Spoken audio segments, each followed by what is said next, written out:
இந்த காந்தாரா படத்துல வந்தீங்கன்னா அது வந்து ஒரு தெய்யம்னு ஒரு ஆட்டம் ஆடுவாங்க. இந்த தெய்யன்ற ஆட்டம் எங்கடா போச்சுன்னு பார்த்தா கேரளால இருந்து போயிருக்கு. கேரளாவில தெய்யம்னு என்னடா ஆட்டம்னா தெய்யம் கிடையாது, தெய்வம். சொல்றீங்களா? வம்ப பெருந்தெய்வம். கண்ணகியுடைய பேர் சிலப்பதிகாரத்துல புதுசா ஒரு தெய்வம் வந்திருக்கு. வம்பன்னா புதுசா வந்ததுக்கு வம்பன்னு சொல்லுவாங்க. புதுசா வந்த பெருந்தெய்வம்ன்றாங்க மதுரையில இருக்க மக்கள் எல்லாம் கண்ணகியை பார்த்து. அந்த வம்ப பெருந்தெய்வம் வர்றப்போ அவங்களுக்காக ஒரு ஆட்டம் போடுறாங்க, அது தெய்வ ஆட்டம்னு மாறுது. கேரளாவுக்குள்ள இந்த கண்ணகி வழிபாடு போடுறப்போ அவன் தெய்வம்னு வாயில நுழையல, அவன் தெய்யம்ன்றான்.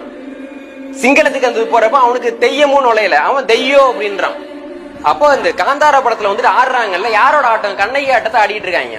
கண்ணகி ஆட்டத்தை கர்நாடகாவில் ஆடி இந்தியா முழுக்க 1000 கோடி வசூல் பண்ணிட்டு இருக்காங்க. ஆனா நமக்கு அது வந்து கண்ணகியோட ஆட்டம்னே தெரியல. இதெல்லாம் எவ்வளவு பெரிய அவலம் சிந்திச்சு பாருங்க. அப்ப நம்முடைய வரலாற்று, நம்முடைய மரபுல எது இருக்கோ அதை நாம வழிபடணும், அதை நம்ம கை கொள்ளணும். அதை நம்ம செய்யல அப்படின்னா அந்நியர்கள் அதை எடுத்துக்குவாங்க. அதை எடுத்துக்கிட்டவங்க நாளைக்கு நம்மளையும் ஆட்சி செய்வாங்க.